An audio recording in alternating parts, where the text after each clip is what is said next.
आपण विचारूया, गिरीश बापट 14 वर्ष घालवलीत तुम्ही, दाभोळकरांचा जीव गेला, तुम्हा सगळ्यांमुळे गेला असं लोक आरोप करतायत, राजकारण्यांमुळे, ज्यांनी 14 वर्ष घालवली. आता काय विरोध करताय तुम्ही? मला आता संधी द्याल का बोलायला नीट? काय माझा कारण मुद्दे आहेत माझे 2-4. बोला, मी तुम्हाला अजिबात थांबवलेलं नाहीये, बोला. हा, मी आता तुम्हाला पार्श्वभूमी सांगतो. गेले 10-11 वर्ष हे बिल विधानसभेमध्ये येत आहे. या विधानसभेच्या बिलाला ज्या संयुक्तिक सूचना होत्या त्या आम्ही दिल्या आणि दाभोळकर साहेबांनी आमच्याशी चर्चा करून त्याच्यात सुधारणा केली. आता ह्या सगळ्यामध्ये इनामदार साहेब आता पोलिसांच्या बाबतीत सांगतायत, ते सेवेत होते तेव्हा त्यांनी सांगायला पाहिजे होतं. आणि विधानसभेतल्या कामकाजाबद्दल जितेंद्र आव्हाड यांना माहिती आहे जास्ती. सरकारकडे बहुमत असताना 10-12 वर्ष हे बिल विधानसभेमध्ये पेंडिंग ठेवण्यात सरकारची इच्छाशक्ती नाही. राजकीय दबावाखाली आणि धार्मिक दबावाखाली राष्ट्रवादी काँग्रेस आणि काँग्रेस पक्ष ह्या बिलाची हेळसांड करतोय असा माझा आरोप आहे. आता वारकऱ्यांनी थांबवलं म्हणून वटहुकूम काढला. का वटहुकूम काढला तुम्ही? का नाही बिल आणलं या विधानसभेमध्ये? बिझनेस ऍडव्हायझरी कमिटीत ठरलं होतं की हे बिल या विधानसभेमध्ये मांडणार. मी साक्षीदार आहे, मी त्या कमिटीमध्ये असतो. पण वारकऱ्यांनी सांगितलं. पण बापट साहेब, मला सांगा, वारकऱ्यांच्या विरोधाकडे मी नंतर येतो. मला सांगा, तुमचे अध्यक्ष देवेंद्र फडणवीस, ज्यांना तुम्ही उदारवतवादी मानता आणि तशी त्यांची प्रतिभा करता, आज उठून म्हणतात की आमचा विरोध आहे काही तरतुदींना. इतके वर्ष काय करत होतात तुम्ही? शिवसेना भाजप इतके वर्ष काय करत होतं? आम्ही सांगतो ना काय करत होतो. एका माणसाचा खून झालाय बापट साहेब. तुमच्या या सगळ्या वागण्यामुळे राजकारण्यांच्या एका माणसाचा खून झालेला आहे. असं आहे. आता मला बोलू द्या ना.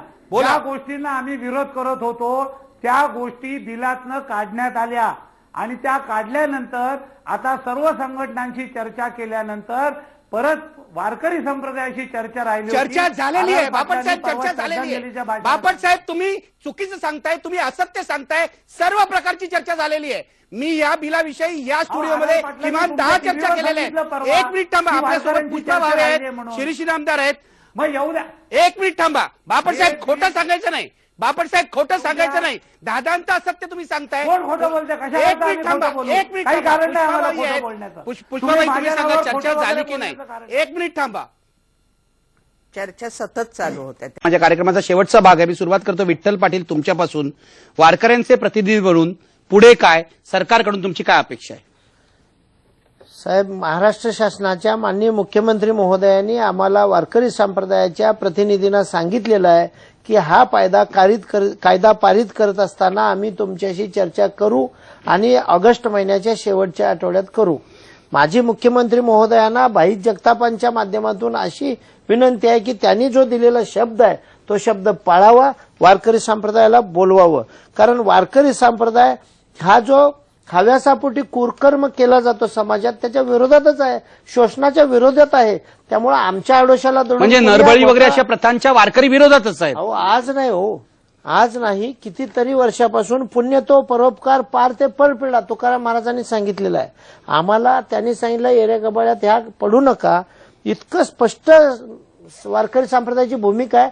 फक्त आमची भाई जगतापांना विनंती आहे की वारकरी संप्रदायाच्या प्रमुख लोकांना मुख्यमंत्र्यांनी एकदा बोलवावं, एवढीच तुमची अपेक्षा आहे. आणि मग भाई हे सरकार करेल का, यांची एवढी अपेक्षा की एकदा यांना बोलवावं? निखिलजी, मी आपल्या माध्यमातून सांगू इच्छितो, राज्याच्या प्रमुखांनी आपल्याला आश्वासन दिलेलं आहे.